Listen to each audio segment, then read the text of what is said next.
एकाएक बस रुक गई। मालूम हुआ कि पेट्रोल की टंकी में छेद हो गया है। ड्राइवर ने बाल्टी में पेट्रोल निकालकर उसे बगल में रखा और नली डालकर इंजन में भेजने लगा। अब मैं उम्मीद कर रहा था कि थोड़ी देर बाद बस कंपनी के हिस्सेदार इंजन को निकालकर गोद में रख लेंगे और उसे नली से पेट्रोल पिलाएंगे, जैसे माँ बच्चे के मुंह में दूध की शीशी लगाती है और बच्चा खुश हो जाता है। थोड़ी दूर जाने के बाद बस अचानक रुक गई। अब बस अचानक क्यों रुक गई थी? क्योंकि उसकी पेट्रोल की टंकी में छेद हो गया था। ड्राइवर ने बाल्टी में पेट्रोल निकाल कर साइड में रख लिया और एक नली डालकर इंजन में पेट्रोल डालने लगा। अब लेखक कहते हैं कि अब मुझे लग रहा था कि जैसे ये कंपनी के हिस्सेदार जो हैं वो इस इंजन को निकालकर गोदी में रख लेंगे और इसे ऐसे पेट्रोल पिलाएंगे जैसे एक माँ छोटे बच्चे को दूध की शीशी लगाकर दूध पिलाती है। उसी तरह ये पेट्रोल नल की लगाकर इंजन को पेट्रोल पिलाएंगे।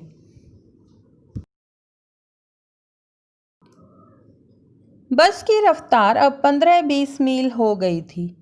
मुझे उसके किसी हिस्से पर भरोसा नहीं था।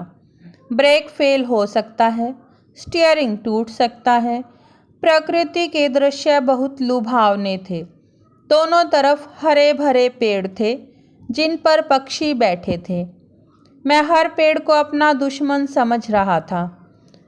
जो भी पेड़ आता डर लगता कि उससे बस टकराएगी। वह निकल जाता तो दूसरे पेड़ का इंतजार करता। झील दिखती तो सोचता कि इसमें बस गोता लगा जाएगी या तैरने लगेगी। मैं असमंजस में पड़ा था। लेखक कहते हैं कि बस की रफ्तार अब 15-20 मील हो गई थी। उसे बस के किसी भी पार्ट पर कोई भी भरोसा नहीं था। वो कहते थे कि कभी भी इस बस का ब्रेक फेल हो सकता है, इसका स्टीयरिंग टूट सकता है। अब बस जब चल रही थी तो उसे प्रकृति के जो दृश्य थे बहुत लुभावने लग रहे थे, लेकिन जो दोनों तरफ हरे भरे पेड़ थे उन पर पक्षी बैठे हुए थे। तो लेखक कहता है कि वो जो हरे भरे पेड़ उसे दिखते थे वो उसे अपने दुश्मन लगते थे। वह सोचता था कि कहीं बस किसी पेड़ से टकरा ना जाए। जब एक पेड़ निकल जाता था तो उसे दूसरे का इंतजार रहता था कि कहीं एक पेड़ से तो बच गए, कहीं दूसरे पेड़ से न टकरा जाए अब ये बस। और जब झील आती थी तो सोचता था कि कहीं बस इसमें डूब ना जाए।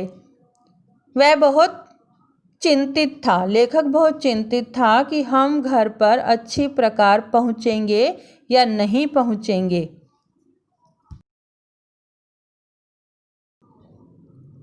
एकाएक फिर बस रुकी।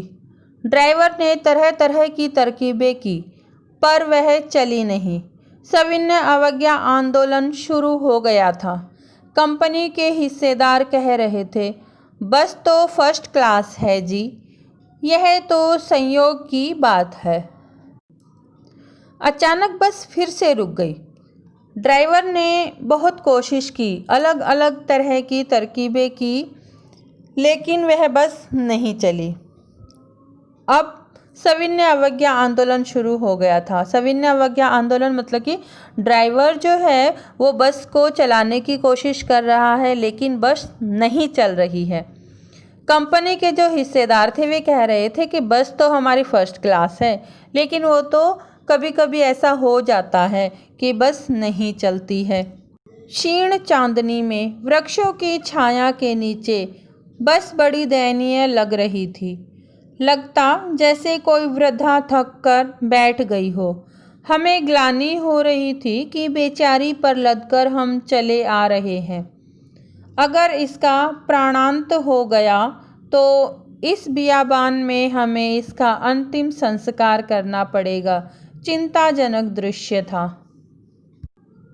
अब लेखक कहते हैं कि चांद की चांदनी में पेड़ों के नीचे उस बस को देखकर इतनी दया आ रही थी, ऐसा लग रहा था जैसे कोई वृद्धा, कोई बूढ़ी स्त्री थक कर बैठ गई हो।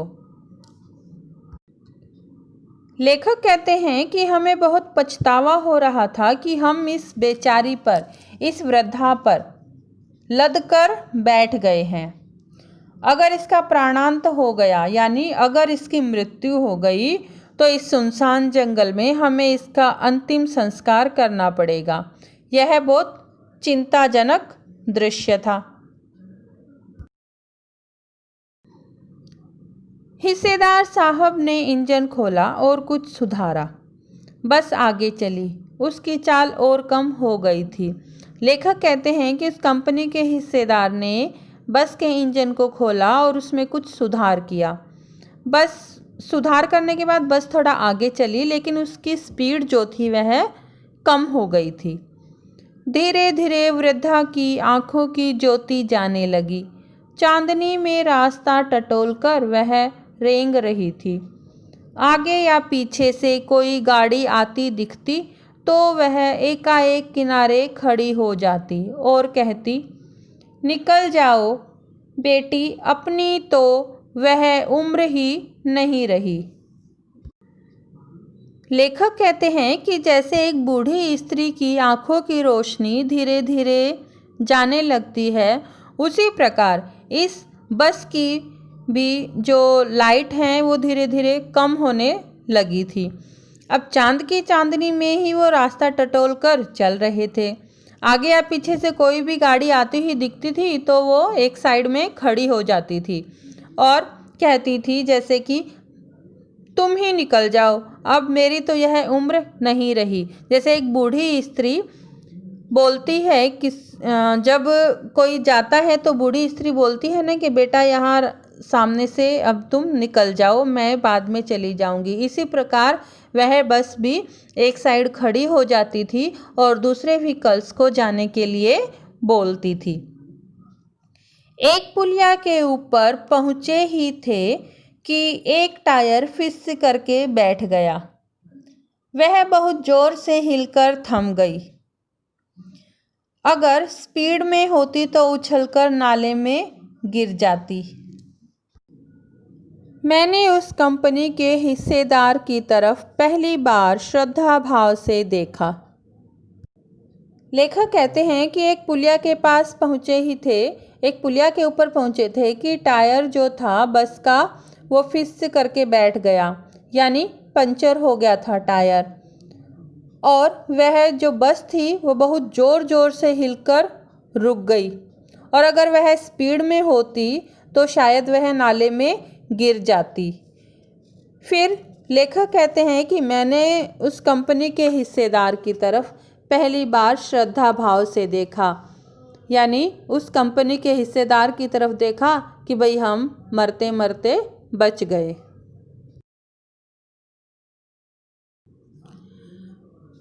वह टायरों की हालत जानते हैं, फिर भी जान हथेली पर लेकर इस बस में सफ़र कर रहे हैं।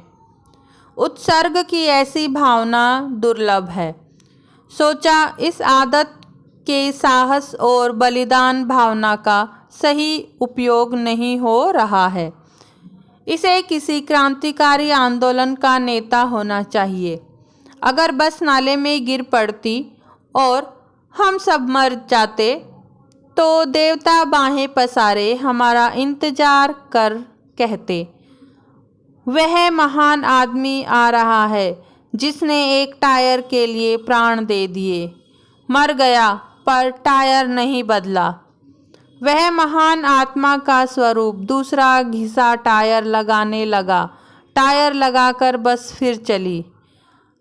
अब हमने पन्ना पहुंचने की उम्मीद छोड़ दी थी। लगता था जिंदगी इसी बस में गुजारकर सीधे उस लोक को प्रयाण करना है। हम बड़े इत्मीनान से घर की तरह बैठ गए और हंसी मजाक चालू रहा।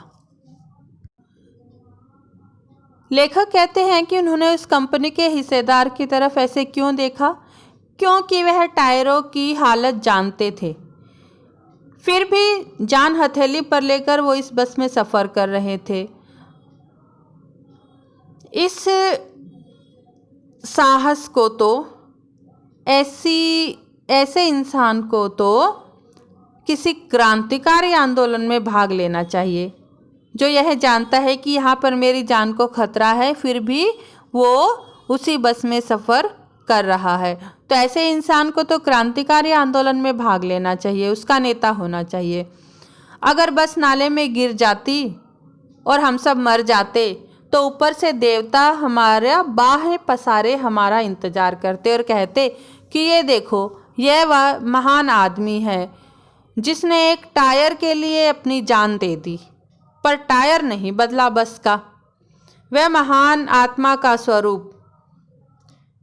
फिर उस कंपनी के हिस्सेदार ने क्या किया कि दूसरा घिसा हुआ टायर लिया और उस बस में लगाने लगा। यानी लेखक का मतलब है कि वह फिर भी एक नया टायर बस में नहीं लगा रहा था, वह जो टायर पंचर हो गया था उसकी जगह दूसरा घिसा हुआ टायर ही वह लगा रहा था। बस फिर थोड़ा चली। अब हमने पन्ना पहुंचने की उम्मीद छोड़ दी थी। अब लेखक कहते थे कि हमने यह उम्मीद ही छोड़ दी कि अब हम पन्ना पहुंचेंगे।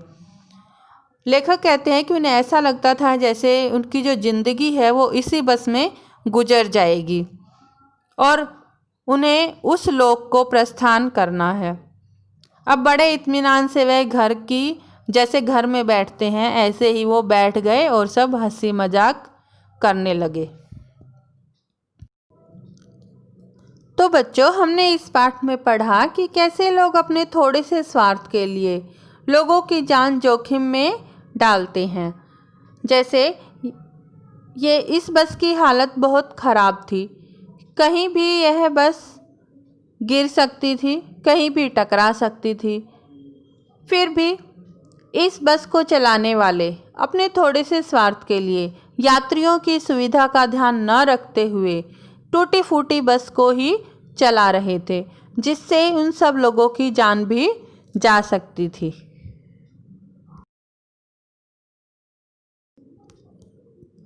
बच्चों, अब हम इस पाठ में आए कठिन शब्दों के अर्थों को सरल भाषा में समझते हैं।